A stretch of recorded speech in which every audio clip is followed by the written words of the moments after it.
Right now Kolkata Bangla চলচ্চিত্রে আলোচিত একজন তারকা হলেন দর্শনা বণিক। কেননা এই তারকা তার কেরিয়ারে বেশ কিছু চলচ্চিত্র অভিনয় করেছেন।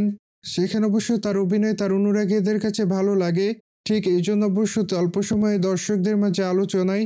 মোরওভার এই তারকার প্রেমের গুঞ্জন প্রায় অনেকদিন ধরে শোনা যায়, কিন্তু কখনো এই তারকা তার প্রেমের কথা স্বীকার করেনি।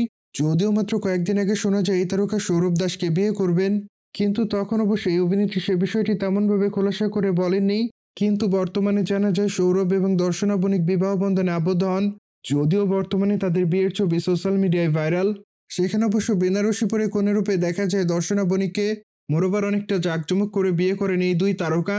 ঠিক এজন্য আপাতত চলচ্চিত্র অঙ্গন থেকে দূরে আছেন এই দুই তারকা। সেই সাথে আরও জানা যায় যে চলিত বছর এই দুই তারকা কেউ শুটিংয়ে ফিরবেন না। সুতরাং যদি সবকিছু ঠিক থাকে তাহলে অবশ্য আগামী বছর এই দুই তারকা শুটিংয়ে ফিরবেন। বাই দ্য ওয়ে, বর্তমানে দর্শনা বণিকের হাতে বেশ কিছু চলচ্চিত্রের কাজ আছে। ঠিক এই জন্য এই তারকা বিয়ের পর তার নতুন চলচ্চিত্রের শুটিংয়ের কাজ শুরু করবেন বলে জানা যায়।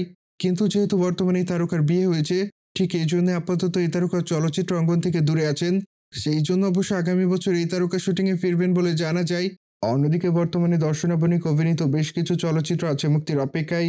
সেই তালিকায় সবার আগে আছে অন্তরাত্মা চলচ্চিত্রটি। কেননা চলচ্চিত্রটি মূলত বাংলাদেশি। যদিও চলচ্চিত্রটিতে তার বিপরীতে সাকিব খানকে অভিনয় করতে দেখা যায়, কিন্তু দুঃখের বিষয় যে এখন এই চলচ্চিত্রটি মুক্তিত হয়নি। সুতরাং জেনে তো নিলেন, সকল জল্পনার অবসান ঘটে দর্শনা বণিক বিবাহ বন্ধনে আবদ্ধ হন। মোরওভার এই বিষয়টি নিয়ে যদি আপনাদের কোনো মতামত থাকে তাহলে অবশ্যই আমাদের কমেন্ট বক্সে জানাতে ভুলবেন না। সেই সাথে অবশ্যই চ্যানেলটিকে সাবস্ক্রাইব করে আমাদের সাথেই থাকুন আপকামিং আপডেট জানার জন্য।